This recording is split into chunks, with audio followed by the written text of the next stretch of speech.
Lorsque j'ai commencé Lextopia en 2017, j'avais d'abord publié une vidéo d'introduction à la chaîne dans laquelle j'expliquais son thème général et pourquoi je souhaitais en parler. Il s'agissait de ma toute première vidéo et avec le recul, j'ai constaté que mon message s'était plus ou moins perdu dans la façon dont je l'avais écrit, dit et présenté. Et puis le sujet a un peu évolué de mon côté aussi. Avec 4 ans de plus dans le bec, j'ai donc décidé de m'atteler à nouveau à cet exercice difficile. Cette vidéo est donc une nouvelle introduction à Lextopia, en attendant des épisodes plus conséquents en préparation.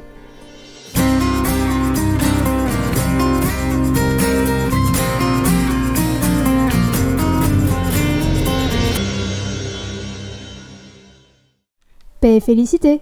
Dans l'introduction de son encyclopédie de l'utopie, des voyages extraordinaires et de la science-fiction, Pierre Versin disait que la science-fiction invente ce qui a peut-être été, ce qui est sans que nul ne le sache, et ce qui sera ou pourrait être. Au sein de ce genre, on regroupe généralement les récits des temps futurs sous le terme d'anticipation, d'utopie, anti-utopie, contre-utopie ou encore dystopie. D'après l'excellent essayiste, romancier et historien Régis Messac, une utopie, la description d'une société imaginaire, n'est jamais entièrement imaginaire. L'auteur, qu'il le veuille ou non, y reproduit en partie la société de son temps. Ce qu'il nous décrit, c'est en réalité la société où il vit, mais revue et corrigée, embellie et idéalisée, ou au contraire enlaidie et caricaturée. Car il y a aussi des utopies satiriques, et ce sont souvent les plus amusantes.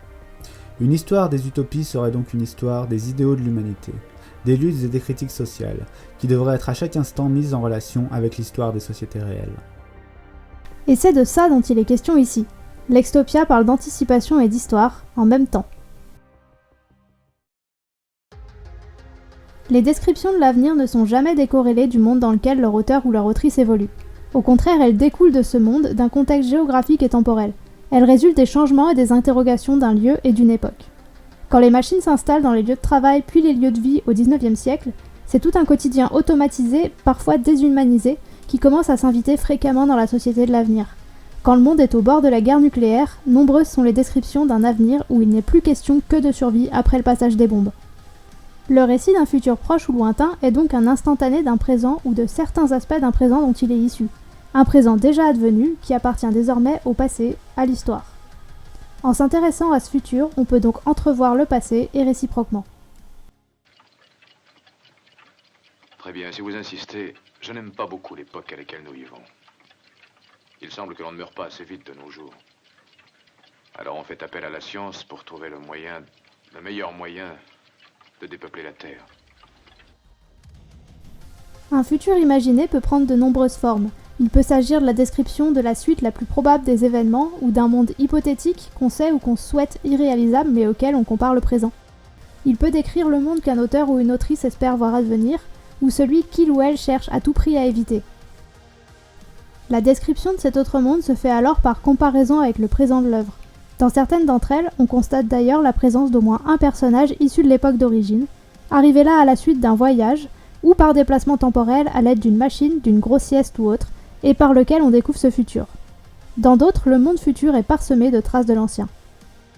Le récit propose donc une critique du présent de l'œuvre, un espoir vers lequel tendre, ou au contraire une mise en garde. Ou tout ça à la fois. Il invite dans tous les cas les contemporains à agir sur le présent pour le changer et modifier du même coup l'avenir. Pour la première fois, je commençais à concevoir une conséquence bizarre de l'effort social où nous sommes actuellement engagés. Et cependant, remarquez-le, c'est une conséquence assez logique. L'œuvre d'amélioration des conditions de l'existence, le vrai progrès civilisant qui assure de plus en plus le confort et diminue l'inquiétude de la vie, était tranquillement arrivé à son point culminant. Les triomphes de l'humanité unie sur la nature s'étaient succédés sans cesse. Des choses qui ne sont à notre époque que des rêves étaient devenues des réalités, et ce que je voyais en était les fruits. Mais quel est l'intérêt de s'intéresser à l'histoire par la science-fiction ?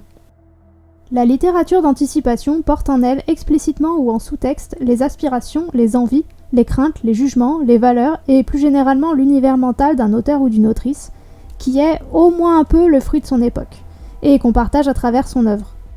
Se plonger dans une description du futur qui s'avère être une version exacerbée de son temps apporte une autre vision sur son présent et donc un autre regard sur le passé. Ça a l'air évident dit comme ça, mais le passé a un jour été un présent comme le nôtre, où la suite n'est pas encore connue, sur laquelle on peut spéculer avec plus ou moins de succès, et qui fluctue selon les apports du passé, les actions du présent et les événements qui suivent. On a l'habitude, même sans le vouloir, de regarder leur temps avec nos yeux de maintenant et de ne pas comprendre ou de juger un peu hâtivement les raisonnements et hypothèses.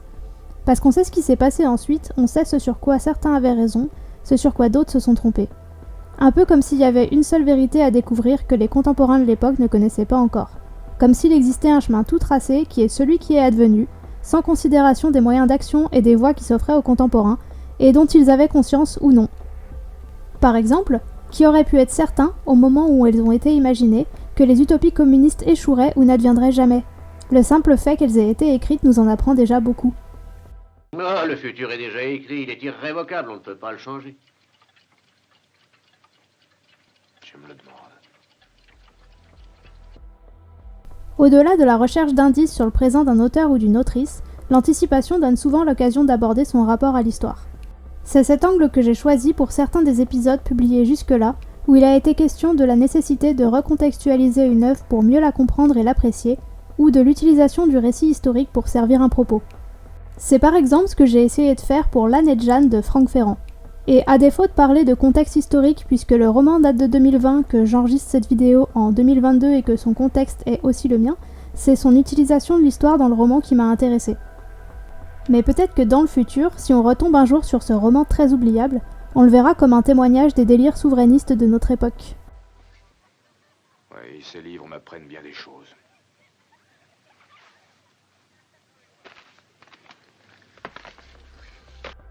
Pour résumer, l'objectif est d'interpréter les avenirs imaginés en s'intéressant à leur ancrage dans leur époque, ou au contraire de mieux percevoir les temps passés en regardant comment ils voyaient l'avenir en fonction de leur présent. J'espère donc que les vidéos déjà publiées et celles qui viendront par la suite vous plairont. D'ailleurs, il ne faut pas oublier que je suis moi-même ancrée dans mon époque. Les choix d'œuvres et de sujets que j'aborde sur la chaîne sont eux aussi conditionnés par mon environnement et par mon temps. Quand je parle du passé et du futur, je parle donc aussi du présent. Soyez heureux et à bientôt.